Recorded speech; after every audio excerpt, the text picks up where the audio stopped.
Hey everybody, what is up? Sorry for the delay, but welcome back again to Dark Souls 3 Get Good Guides. And on today's guide, I want to show you guys how to solo the Abyss Watcher's boss fight.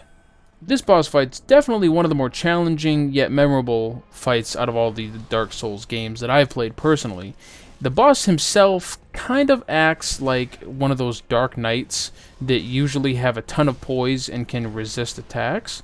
However, I found with this guy, you can actually combo him a fair deal if you have a hard enough hitting weapon. So like I was using my Uchi Katana at the time, and I was also using one of the spears that you get from the boss souls. And that did pretty well, but let me explain the mechanics behind this fight.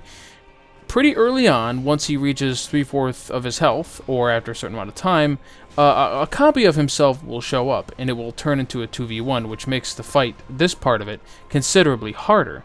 The way to beat that is to focus on his doppelganger, which has a health bar, a small one at that, and is a bit easier to work with. But aside from just these two guys, one of the enemies that he was fighting previously in the cutscene will also show up again to either fight his main body or his doppelganger, which will give you a chance to continue your 1v1 fight. If you decide to help out the enemy, then you could effectively make it a 2v1, and that can really help this stage of the fight.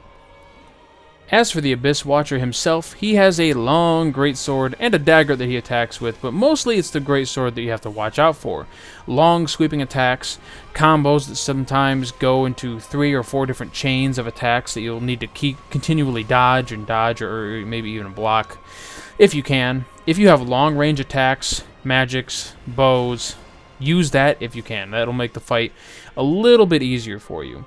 And then once you've depleted his health bar, thinking, oh, the fight's over. It's not. I'm not going to spoil that cutscene for you, but it's pretty sweet. Nope, he gets a full life bar again. And it's a pretty sizable life bar too. Plus, his weapons get imbued with fire. So any attacks that he does now will have flames erupting about a half second after he swings, which means you have a lot more to watch out for. His attacks also get more complicated and have increased range, so you really need to watch out. The trick for me was fighting this guy probably around 10 times to get used to his moveset so that I knew what he was going to do when he attacked.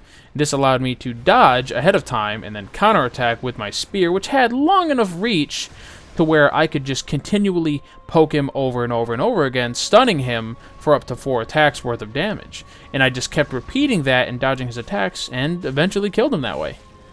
And you don't have to worry about any other doppelgangers during this second phase. It's just mano a mano, you versus him, 1v1.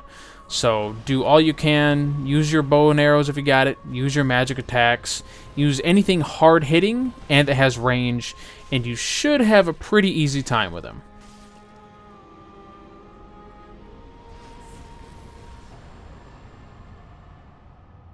I hope this short little guide was able to give you some insight on how to deal with this guy when going solo, and as you saw, you don't even have to be embered up to take him on 1v1, you just have to know when he's attacking and be able to dodge his stuff.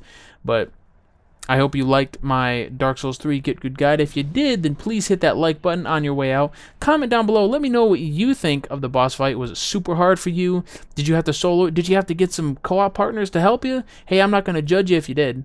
And before you go, why not consider subscribing? I make videos like these every 2 days. I'm going to cover all of the Dark Souls 3 bosses and how to solo them each so that you can play the game the way it was meant to be played and get that incredible satisfaction from beating them solo, of course. I also do some Paragon videos for the PS4 as well. So yes, subscribe, videos every 2 days. Thank you for watching, everybody, and I will catch you next time.